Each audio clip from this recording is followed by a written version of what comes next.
In the small matters trust the mind, in the large ones the heart. One day, in retrospect, the years of struggle will strike you as the most beautiful. Unexpressed emotions will never die. They are buried alive and will come forth later in uglier ways. We choose not randomly each other.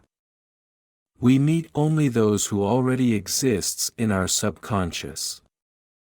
Most people do not really want freedom, because freedom involves responsibility, and most people are frightened of responsibility.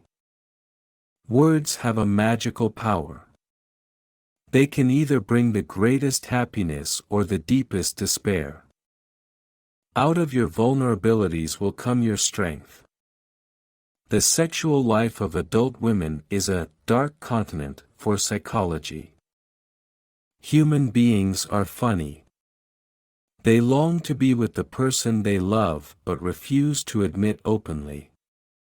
Some are afraid to show even the slightest sign of affection because of fear. Fear that their feelings may not be recognized, or even worse, returned. But one thing about human beings puzzles me the most is their conscious effort to be connected with the object of their affection even if it kills them slowly within. Knowledge is the intellectual manipulation of carefully verified observations. We are what we are because we have been what we have been. All family life is organized around the most damaged person in it. Love is a state of temporary psychosis. A man who has been the indisputable favorite of his mother keeps for life the feeling of a conqueror.